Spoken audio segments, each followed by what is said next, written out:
세계의 오지를 찾아다니면서 사랑의 빚을 갚고 있는 박태수 선교사님은 고등학교 시절에 아버지의 사업 실패로 한순간에 집안이 몰락하는 절망과 맞닥뜨렸습니다.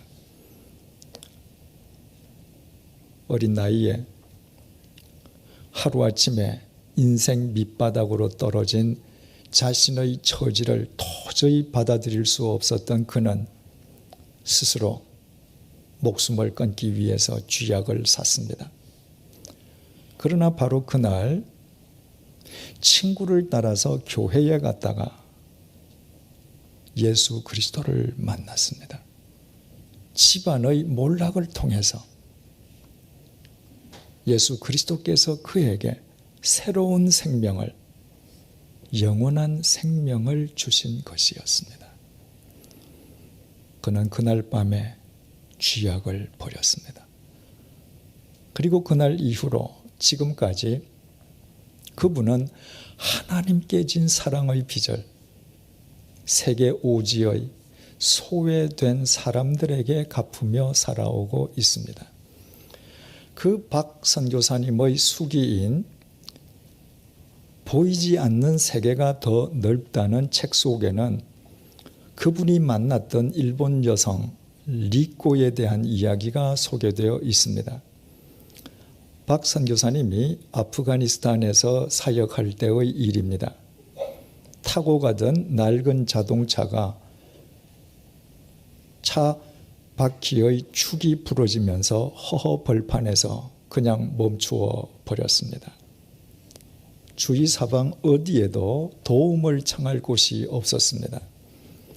현지인 운전기사가 하루 종일 애를 썼지만 자동차는 전혀 움직일 기미가 보이지 않았습니다.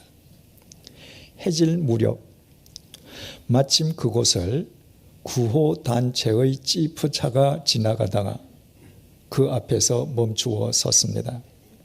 지프차에서 내린 구호단체 직원들은 박 선교사님 일행을 그 차에 태우고 그곳에서 자동차로 2시간 거리에 있는 자신들의 숙소까지 함께 가서 그분들을 그날 밤 자신들의 숙소에서 묵게 했습니다.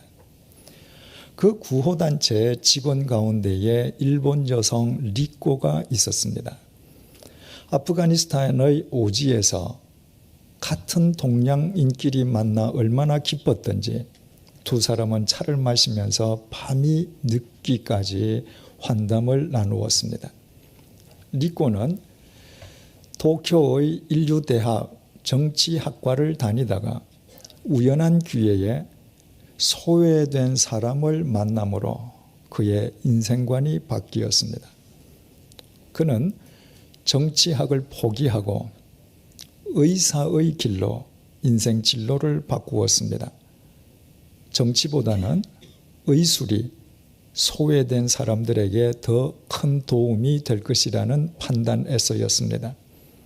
인턴과 레지던트 과정을 마칠 즈음에 주위 모든 사람들의 만류를 뿌리치고 전쟁 직후의 아프가니스탄의 난민을 돕기 위해서 자원해서 아프가니스탄을 찾아왔습니다. 그리고 지난 3년 동안 아프가니스탄에서도 가장 열악한 산악지방을 찾아다니면서 구호 활동을 벌이고 있는 중이었습니다. 이튿날 리꼬의 도움으로 자동차를 수리한 박 선교사님 일행은 무사히 귀가했습니다. 그리고 박 선교사님은 그날부터 리꼬를 위해서 기도하기 시작했습니다. 누구도 흉내낼 수 없을 정도로 헌신적으로 아프가니스탄의 소외된 사람에게 사랑을 베풀고 있는 리코에게 꼭 해주고 싶은 말이 있었습니다. 영원한 생명이 무엇이고 그 생명이 어디에서부터 오는지를 일러주고 싶었습니다. 리꼬가 고민하고 있는 인생 문제는 아무리 파고들어도 끝이 없는 땅속과 같고 불쌍하고 가난한 사람들을 돕고 사랑하는 것도 생명의 참된 본질과 접해지지 아니하면 계속 갈증을 일으킬 뿐이라는 사실을 그녀에게 전해주고 싶었던 것입니다. 그래서 박 선교사님은 수차례 리꼬가 일하는 구호단체를 찾아갔지만 그때마다 서로 길이 엇갈려서 만나지는 못했습니다. 몇 달이 지난 뒤에 아프가니스탄의 수도 카불의 한 식당에서 우연히 리코를 만났습니다. 박 선교사님은 그동안 기도하면서 준비해왔던 복음을 리코에게 전했습니다. 갑작스러운 아버지의 사업 실패로 고교 시절에 자살하기 위해서 쥐약을 샀던 이야기, 그날 친구를 통해 자신을 만나주신 예수 그리스도께서 자기 인생을 어떻게 변화시켜 주셨는지 주님의 사랑과 생명에 대해 열과 성을 다해서 설명해 주었습니다. 박 선교사님의 말을 끝까지 진지하게 듣던 리코가 박 선교사님에게 이렇게 질문했습니다. 나는 이곳에서 죽는 것도 겁내지 않고 이 나라 사람들을 도왔습니다. 지뢰가 깔린 마을도 전염병이 돌고 있는 마을도 아무 거리낌 없이 다녔지요. 내가 활동하는 지역은 당신이 알다시피 인간답게 살 수 있는 환경이 아닙니다. 일본에서는 강아지도 이렇게 살지는 않습니다. 그러나 나는 그런 환경도 개의치 않았습니다. 왠지 아십니까? 이 사람들이 너무 불쌍해서 그랬습니다. 이렇게 어려운 사람들을 보는 것만으로도 마음이 아파서 견딜 수 없었지요. 내가 할 수 있는 최선의 봉사와 구호를 하는 것이 인간의 도리라고 생각했지요. 그런데 나보다 더 큰 사랑을 가졌다고 말하는 당신 같은 사람들은 어디에 있습니까? 이 세상 전부를 사랑하시는 하나님을 믿는다는 사람들은 지금 어디에 있습니까? 그 하나님을 믿으면 영원히 살 수 있다고 하면서 어떻게 이 지옥 같은 곳에 살고 있는 사람들을 도울 생각은 하지 않는가요? 완전한 사랑으로 사랑하시는 하나님이시라고요. 그런 사랑이 어떤 사랑인지 이곳에 와서 왜 보여주지는 못하는 건가요? 죽는 것이 겁이 나서인가요? 리꼬는 예의를 갖추어 정중하게 말했지만 그러나 격앙된 감정마저 숨기려 하지는 않았습니다. 리코는 말만 하고 행동하지 않는 사람은 상식적으로 납득할 수 없는 사람이라고 했습니다. 리코는 복음 그 자체에 반항한 것이 아니었습니다. 리코는 하나님을 믿는다는 사람들의 삶에 실망해서 그 사람들이 믿는다는 하나님을 믿을 수 없노라고 말했습니다. 마침내 리코가 식당을 떠나가면서 박 선교사님에게 마지막 말을 던졌습니다. 그런데 선교사님은 좀 다른 사람 같습니다. 그러나 리코의 그 마지막 말이 선교사님에게 위로가 되기는커녕 오히려 자신을 더 부끄럽게 만들었습니다. 그리고 그 이후에도 리코의 말들이 사라지지 않고 선교사님의 귀 속에서 메아리를 쳤습니다. 여기 사람들은 지옥같이 살아가는데 천국을 얻었다는 당신 같은 사람들은 어디에 있습니까? 나는 죽어서 지옥에 간다고 해도 위험을 무릅쓰고 이들을 도우려고 애를 쓰고 있는데 영생을 얻었다는 당신 같은 사람들은 왜 이곳에 오지 않는 것입니까? 이곳에서 죽는 것이 두려운가요? 이곳에서 죽으면 천국에 가지 못하는 건가요? 나는 작은 동정심만으로도 이 험한 곳에서 목숨을 거는데 열방을 사랑한다는 사람들은 지금 대체 어디에 있는 것입니까? 하나님의 완전한 사랑으로 세계를 책임지겠다고 소리치는 사람들은 지금 어디에서 대체 무엇을 책임지고 있는 것입니까? 어떻습니까? 리코의 이 질문이 혹 나를 향한 믿지 않는 내 가족의 질문인 것은 아닙니까? 하나님의 완전한 사랑을 안다면서도 왜 그 사랑을 나에게는 보여주지 아니하느냐고 내게 반문하는 내 가족 말입니다. 리코의 이 질문이 혹 학교에서나 일터에서 나를 향한 내 동료의 질문인 것은 아닙니까?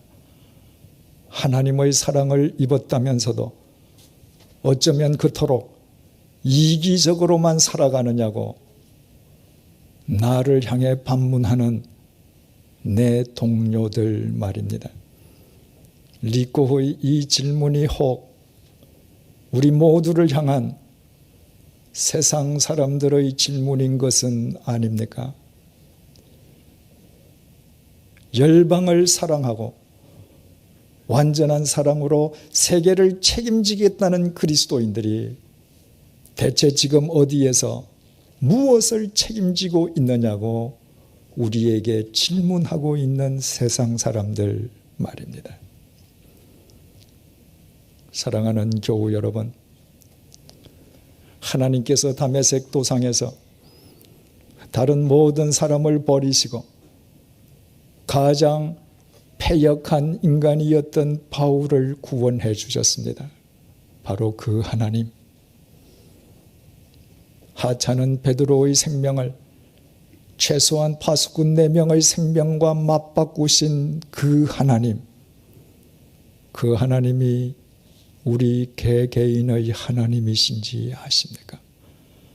그 하나님께서 오늘 우리가 이 자리에 앉아 있을 수 있게끔 지난 세월 동안 얼마나 값비싼 대가를 치러 오셨는지 아십니까? 그 하나님께서 우리를 살려주시기 위해 더러운 죄인에 불과한 우리의 생명을 당신의 독생자의 생명과 맞바꾸어 주셨음을 믿으십니까? 하나님께서 우리의 생명을 당신의 독생자의 생명과 맞바꾸어 주시기 위해 십자가에서 사지가 찢어지며 어찌하여 나를 버리시느냐는 당신의 독생자의 절규마저 외면하셨음을 믿으십니까? 그렇다면 이제부터 우리 모두 하나님께 진 그 사랑의 빚을 갚는 그리스도인들이 되십시다. 내 가정에서, 나의 학교와 일터에서, 이 세상 속에서, 내 곁에 있는 사람에서부터 그 사랑의 빚을 갚아 가십시다. 지구는 둥글기에 한 방향으로만 계속 나아가면 지구를 한 바퀴 둘러 다시 원 위치로 되돌아온다고 했습니다. 즉 언제든 내가 2발 딛고 서 있는 바로 그곳이 땅끝이요, 바로 내 곁에 있는 사람이 내가 사랑해야 할 땅끝의 사람입니다. 하나님께 진 사랑의 빚을 바로 그 사람에게서부터 갚아 나가십시다. 하나님께서 하찮은 우리의 생명을 당신의 독생자이신 예수 그리스도의 생명과 맞바꾸실 정도로 우리를 사랑하셨기에 그 사랑의 빚을 하나님께서 구원하시려는 사람에게 갚는 것이 하나님의 뜻임을 결코 잊지 마십시다.